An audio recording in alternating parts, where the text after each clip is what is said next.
2DK นำ1เนาะเพื่อบ่พลาดเนื้อหาข่าวสารที่ดีเนาะฝากกดติดตาม DK นำ1เนาะมื้อนี้เนาะหัวข้อที่จะมาล้มกันก็คือเกี่ยวกับในส่วนของ Indicator เนาะ Indicator ที่ว่าสำหรับ30วิเนาะทุกคนเนาะเดี๋ยวให้สิเดี๋ยวนำสิให้เบิ่งเนาะว่า Indicator 30วิเนี่ยมันมี Indicator หยังแด่เนาะที่ว่าค่อนข้างใช้แล้วก็วิเคราะห์เห็นผลเนาะ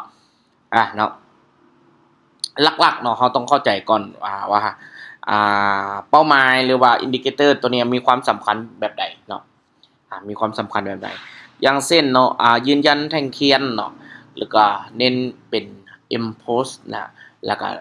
rejection เนาะแล้วก็ไซส์อย่างพอดีเนาะก็คือคร่าวๆเนาะ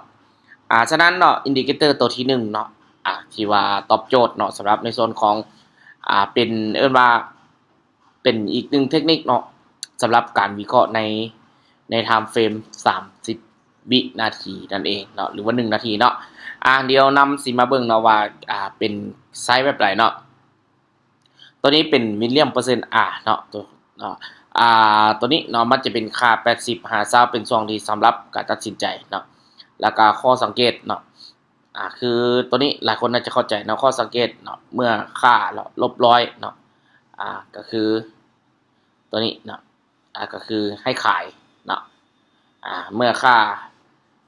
ตัวนี้เนาะเท่ากับ0เนาะแม่นให้ซื้อทุกคนเนาะประมาณนี้นะทุกคนเนาะเดี๋ยวเราจะมาเบิ่งเนาะเดี๋ยวเราจะมาเบิ่งว่าบ่แม่นเนาะทุกคนเนาะตัวนี้เนาะเมื่อค่าเนี่ยเฮาลบ100เนี่ยให้เฮาทำการซื้อขึ้นเนาะทุกคนเนาะเมื่อค่าเนี่ยเท่ากับ0เนาะให้เท่ากันขายลงเนาะทุกคนเนาะขายลงเนาะตัวนี้เนาะเป็นหลักการของมันเนาะแล้วก็สำหรับ time frame ใหญ่ก็ได้น้อยก็ได้เนาะตัวนี้เนาะแล้วก็ใส่คู่ถ้าว่าอยากให้เป็นผลเนาะให้คู่กับโดจิหรือว่าแฮมเมอร์นะทุกคนเนาะตัวนี้จะเป็นตัวที่2เนาะจะเป็น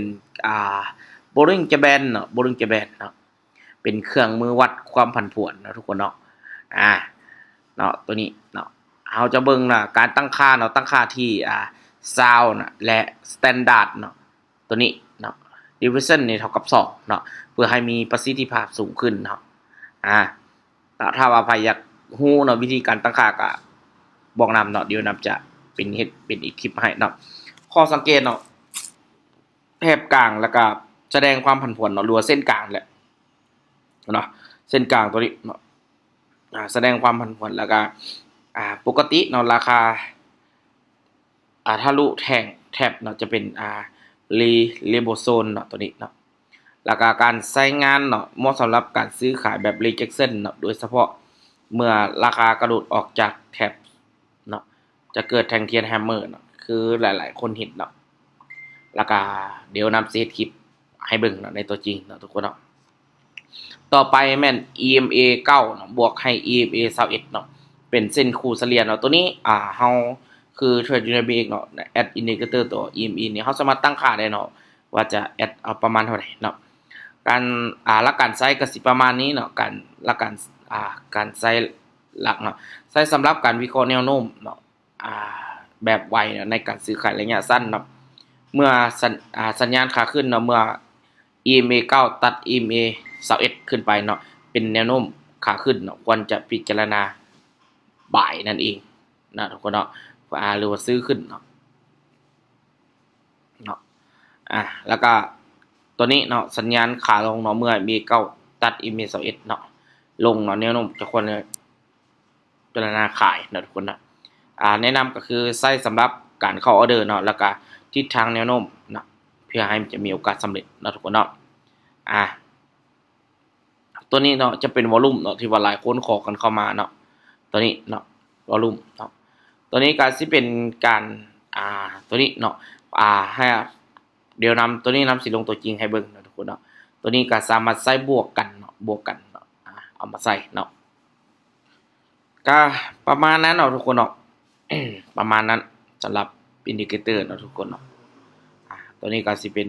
สูตรของentry เนาะ Binary 30 วิเนาะ